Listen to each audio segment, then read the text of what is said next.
Hello everyone. In our structure, today we are going to see our next topic, types of support. In our fourth chapter, shear force and bending moment, our next topic is types of support. Now before we going to see our next topic, in a previous video we saw that different types of beams and different types of support, different types of load. So what is types of beam? So first of all, simply supported beam, overhanging beam, cantilever beam, fixed beam, continuous beam. So there are different types of beam and types of load. So first is point load or a concentrated load, uniformly distributed load and uniformly varying load. So first of all, simply supported beam કોને કહેવાય છે? તો જેના બંને છેડા સાદી રીતે ટેકવેલા હોય છે, જેના બંને છેડા સાદી રીતે ટેકવેલા હોય એને શું કહેવાય? Simply supported beam. બરાબર છે. દેન ઓવરહેંગિંગ બીમ, એમાં પણ ત્રણ પ્રકાર આવે છે કે જમણી તરફ ઓવરહેંગ થયેલો બીમ, ડાબી તરફ ઓવરહેંગ થયેલો બીમ અને બંને તરફ ઓવરહેંગ થયેલો બીમ. દેન કેન્ટિલીવર બીમ. તો કેન્ટિલીવર બીમ કોને કહેવાય છે? જે બીમનો એક છેડો ફિક્સ હોય અને બીજો છેડો મુક્ત હોય, એટલે કે ફ્રી એન્ડ હોય, એને શું કહેવાય? Cantilever beam. Then fix beam. તો ફિક્સ બીમ કોને કહેવાય છે? કે જેના જે બીમના બંને છેડા રિજિડલી ફિક્સ્ડ હોય, બરાબર છે, એને શું કહેવાય છે? Fixed beam. Then after continuous beam, કે જે બીમને બે કરતાં વધારે ટેકાઓ હોય તે બીમને શું કહેવાય છે? Continuous beam. Now types off load. So first of all, point load and concentrated load. તો પોઈન્ટ લોડ કોને કહેવાય છે? કે બિંદુ ભાર, કે એક બિંદુએ કેન્દ્રિત થયેલો હોય છે, બરાબર છે. કે સપોઝ કોઈ બીમ છે આપણી પાસે એ બી સિમ્પલી સપોર્ટેડ બીમ, એના સેન્ટર ઉપર એક પોઈન્ટ લોડ લાગે છે, ઇટ ઇઝ પોઈન્ટ લોડ, બરાબર છે. અને યુનિટ શું છે? કિલો ન્યૂટન અથવા તો ન્યૂટન. દેન સમવિપરીત ભાર, યુનિફોર્મલી ડિસ્ટ્રીબ્યુટેડ લોડ, કે બીમની લંબાઈ પર એક સરખી રીતે પથરાયેલ કે એક સરખી રીતે વહેંચાયેલા ભારને સમવિપરીત ભાર કહે છે. એને શોર્ટ ફોર્મમાં શું કહેવાય? યુડીએલ, બરાબર છે. રેલવે ટ્રેક પર જે ટ્રેન જાય છે એ કયો પ્રકારનું લોડ કહેવાય છે? UDL, uniformly distributed load. Then uniformly varying load. So in this type of load શરૂઆતમાં ઇન્ટેન્સિટી શું હોય છે? શૂન્ય, અને એન્ડ ઉપર કેટલી હોય છે? મેક્સિમમ. એને શું કહેવાય છે? યુનિફોર્મલી વેરિંગ લોડ, બરાબર. શોર્ટ ફોર્મમાં શું કહેવાય છે? યુવીએલ. Then now types of support. Next topic, very most important topic. ठीक है. So types of support. તો ટેકાના જુદા જુદા પ્રકારો છે, બરાબર છે. Simple support. First is simple support. આ ફિગર में देख सकते हो કે આવા ટેકામાં બીમને ટેકા પર સારી રીતે ટેકવેલું હોય છે, સિમ્પલ સપોર્ટ હોય છે, બરાબર છે. ટેકા અને બીમ વચ્ચે કોઈ પણ પ્રકારનું કનેક્શન જોડાણ હોતું નથી, સિમ્પલ ટેકવેલું હોય છે, બરાબર છે. અહીંયા કોઈ હિંજ જોડાણ હોતું નથી. બીમ અને ટેકા વચ્ચે કોઈ પણ રચવામાં આવતું નથી, કોઈ પણ જોડાણ રચવામાં આવતું નથી. ટેકા આગળ માત્ર ઉર્ધ્વ દિશામાં જ પ્રતિક્રિયા ઉત્પન્ન થાય છે, ઓનલી વર્ટિકલ રિએક્શન આવશે, બરાબર છે. ઉર્ધ્વ દિશામાં રિએક્શન આવશે, બીજી કોઈ પ્રતિક્રિયા ઉત્પન્ન થતી નથી. દેન સેકન્ડ ઇઝ હિંજ સપોર્ટ, બરાબર છે.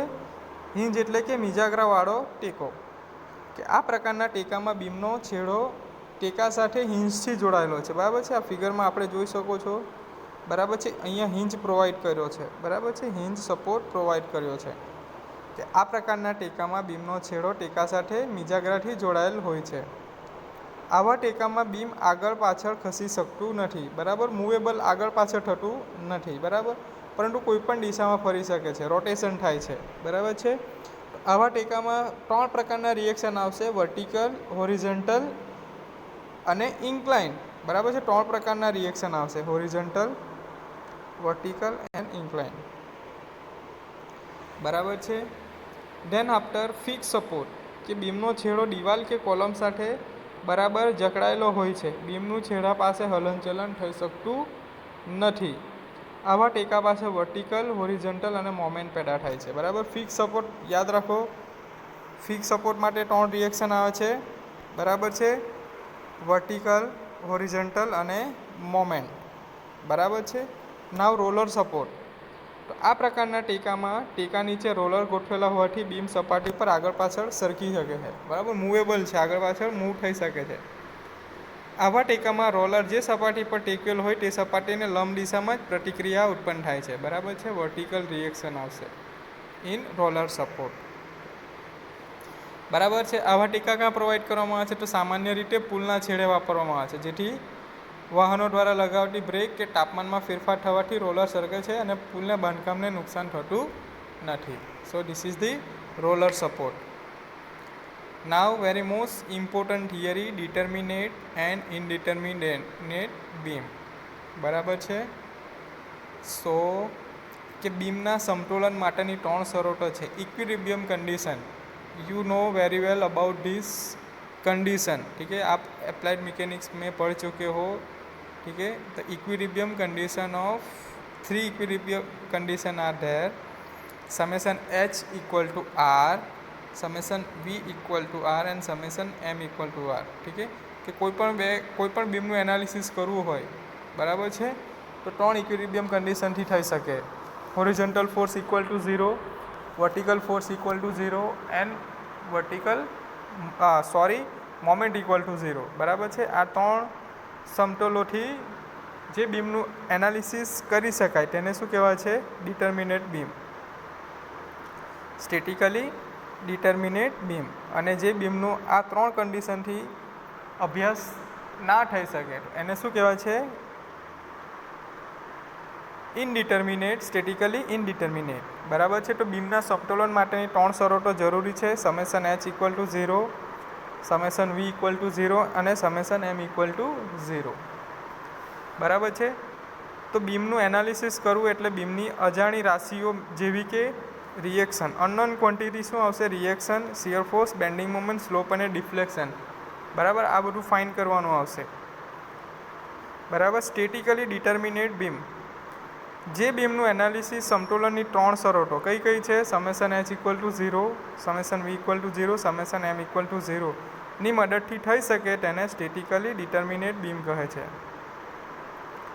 એટલે જ્યાં સુધી કોઈપણ બીમમાં 3 કે 3થી ઓછી અનનોન ક્વોન્ટિટી હોય ત્યાં સુધી આ અનનોન ક્વોન્ટિટી ઉપર દર્શાવેલ 3 સમતોલનની શરતોની મદદથી શોધી શકાય છે, બરાબર છે. આમ સ્ટેટિકલી ડિટર્મિનેટ બીમમાં અનનોનની સંખ્યા 3 કે 3થી ઓછી હોય છે. ચાલો, સ્ટેટિકલી ડિટર્મિનેટ બીમના ઉદાહરણો કઈ છે? સાદી રીતે ટીક્વેલ બીમ એટલે કે simply supported beam, cantilever beam અને overhanging beam. So this are the example of the statically determinate beam. Then statically indeterminate beam, કે જે બીમનું એનાલિસિસ સમતોલનની 3 શરતોની મદદથી ન થઈ શકે તેને શું કહેવામાં આવે છે? સ્ટેટિકલી ઇનડિટર્મિનેટ બીમ કહે છે, બરાબર છે. સો સ્ટેટિકલી ઇનડિટર્મિનેટ બીમમાં અનનોનની સંખ્યા સમતોલનની શરતો કરતાં વધારે હોય છે, એટલે કે અનનોનની સંખ્યા 3 કરતાં વધારે હોય છે, બરાબર. સ્ટેટિકલી ઇનડિટર્મિનેટ બીમ કયા છે? ફિક્સ બીમ, કન્ટિન્યુઅસ બીમ અને prop cantilever beam. So these are the statically indeterminate beam. Now degree of indeterminacy. તો ડિગ્રી ઓફ ઇનડિટર્મિનન્સી કોને કહેવાય છે? કે number of unknowns minus number of static equilibrium equation, બરાબર છે. કે ડિગ્રી ઓફ સ્ટેટિક ઇનડિટર્મિનન્સી કોને કહેવાય? નંબર ઓફ અનનોન, કે બીમની અંદર કેટલા અનનોન ફોર્સ છે, minus static equilibrium condition is equal two 3, બરાબર છે. તો જુદા જુદા સપોર્ટ આગળ અનનોન રિએક્શન કમ્પોનન્ટ નીચે મુજબ લેવાય છે, બરાબર છે. તો સિમ્પલ સપોર્ટ હશે અથવા તો સીન સપોર્ટ હશે તો 2 રિએક્શન પેદા થાય છે, હોરિઝોન્ટલ અને વર્ટિકલ. રોલર સપોર્ટ માટે માત્ર વર્ટિકલ રિએક્શન વી પેદા થાય છે અને ફિક્સ સપોર્ટ માટે વર્ટિકલ રિએક્શન, હોરિઝોન્ટલ રિએક્શન અને મોમેન્ટ, બરાબર છે. હિંજ માટે શું આવશે? વર્ટિકલ, હોરિઝોન્ટલ, બરાબર છે. રોલર સપોર્ટ માટે ઓનલી વર્ટિકલ અને ફિક્સ સપોર્ટ માટે વર્ટિકલ, હોરિઝોન્ટલ એન્ડ મોમેન્ટ, બરાબર. તો 3 રિએક્શન આવશે, યાદ રાખો. Very most important theory. Now based on some example. હવે ડિટર્મિનેટ બીમ છે, બરાબર છે. તો ડિગ્રી ઓફ ઇનડિટર્મિનન્સી કેવી રીતના ફાઇન્ડ કરશું? કે સપોઝ આપણી પાસે કોઈ બીમ છે, બરાબર, આ રીતે કોઈ બીમ છે, એક સિમ્પલ સપોર્ટ અને બીજું છે રોલર સપોર્ટ, બરાબર છે. હવે આયરું આ બીમ છે એ ડિટર્મિનેટ બીમ છે અથવા તો ઇનડિટર્મિનેટ બીમ છે. તો કઈ રીતે ફાઇન્ડ કરશું? આપણી પાસે degree of static indeterminacy is equal to number of unknown number minus number of static equilibrium condition, બરાબર છે. ચાલો હવે સિમ્પલ સપોર્ટ માટે કેટલા રિએક્શન આવશે? અહીંયા બતાવ્યું છે હોરિઝોન્ટલ, વર્ટિકલ. રોલર સપોર્ટ માટે ઓનલી વર્ટિકલ, બરાબર છે. અનનોન કેટલા થયા? અજાણ્યા મેમ્બરો કેટલા થયા? અનનોન કેટલા થયા આપણી પાસે? બરાબર છે, 1 2 અને 3. નંબર ઓફ અનનોન કેટલા થયા? 3, બરાબર છે. RA RB અને VA, બરાબર છે. વર્ટિકલ અને હોરિઝોન્ટલ 3 ફોર્સ થયા. HA, ઇટ ઇઝ HA, બરાબર. Unknown force 3. હવે સ્ટેટિકલી ઇનડિટર્મિનન્સી ફાઇન્ડ કરવા માટે number of unknown minus number of static equilibrium. તો નંબર ઓફ સ્ટેટિક ઇક્વિલિબ્રિયમ કેટલી છે? 3. Summation H equal to 0, summation V equal to 0, summation M equal to 0, બરાબર. તો SI statically ઇનડિટર્મિનેશન શું થશે? 3 માઇનસ 3 એટલે શું થશે? 0, બરાબર. તો સિમ્પલી સપોર્ટેડ બીમ એ સ્ટેટિકલી ડિટર્મિનેટ બીમ છે, બરાબર છે. આ રીતે આપણે સ્ટેટિકલી ઇનડિટર્મિનન્સી ફાઇન્ડ કરી શકીએ, બરાબર છે. તો સેમ બીજો એક એક્ઝામ્પલ જોઈએ કે આપણી પાસે કેન્ટિલીવર બીમ છે, બરાબર છે. કેન્ટિલીવર બીમ કોને કહેવાશે? તો કેન્ટિલીવર બીમ માટે એનું વન એન્ડ ફિક્સ, એક સાઈડ ફિક્સ અને બીજે છેડે ફ્રી, બરાબર છે. ચાલો હવે ફિક્સ સપોર્ટ છે, બરાબર છે. કેટલા રિએક્શન આવશે? હોરિઝોન્ટલ, વર્ટિકલ અને મોમેન્ટ, બરાબર છે. આ આપણી પાસે કોઈ એબી બીમ છે. નાવ હવે આપણે શું ફાઇન્ડ કરવાનું? Statically ઇનડિટર્મિનન્સી SI. SI શું છે? નંબર ઓફ અનનોન કેટલા છે? 3, બરાબર છે. RA HA અને MA, બરાબર છે. 3 અનનોન છે, બરાબર છે. અને નંબર ઓફ સ્ટેટિક ઇક્વિલિબ્રિયમ કેટલી છે? Is is also 3. તો શું થશે? ઇટ ઇઝ 0, બરાબર છે. તો cantilever beam is also statically determinate beam, બરાબર છે. Cantilever beam is also statically determinate beam, બરાબર છે. નાવ હવે આપણે ફિક્સ બીમ માટે જોઈશું, બરાબર છે. આ રીતે આપણે ફિક્સ બીમ માટે જોઈશું. ફિક્સ બીમ કોને કહેવાય છે? જે બીમના બંને છેડા ફિક્સ હોય, બરાબર છે. ચાલો હવે ફિક્સ માટે કેટલા રિએક્શન આવે છે? 3, બરાબર છે. વર્ટિકલ, હોરિઝોન્ટલ અને મોમેન્ટ, બરાબર છે. સપોઝ અહીંયા કોઈ એક સપોર્ટ આપી દીધો છે ડગલો, ઇન્ક્લાઇન સપોર્ટ, બરાબર છે. તો એટ ધ ટાઈમ શું થશે? એની પૂર્તિ કોણ અહીંયા કરશે? ઇન્ક્લાઇન ફોર્સ, બરાબર છે. અહીંયા હોરિઝોન્ટલ ફોર્સ આવશે નહીં, બરાબર. નંબર ઓફ અનનોન કેટલા થયા? 1 2 3 4 અને 5 નંબર ઓફ અનનોન થયા, બરાબર. તો સ્ટેટિકલી ઇનડિટર્મિનન્સી શું થશે? SI is equal to number of unknown કેટલા છે? 5 minus equilibrium condition are 3, so it is 2. So we can say that the given fixed beam is statically indeterminate to second degree, બરાબર છે. આ રીતે તમે અલગ અલગ બીમ માટે ફાઇન્ડ કરી શકો છો, જેમ કે 3 સ્પાન કન્ટિન્યુઅસ બીમ, બરાબર છે. કે અલગ અલગ આપણને બીમ આપી દીધું છે. સપોઝ કે આ કોઈ બીમ આપી દીધું છે, એક સીન સપોર્ટ છે, રોલર સપોર્ટ છે, ફરીથી રોલર સપોર્ટ, બરાબર છે. તો અહીંયા કેટલા રિએક્શન આવશે? 2, હોરિઝોન્ટલ, વર્ટિકલ. રોલર માટે વર્ટિકલ, બરાબર છે. તો શું થશે? નંબર ઓફ અનનોન કેટલા થશે? 1 2 3 4 એન્ડ 5. નંબર ઓફ અનનોન કેટલા થયા?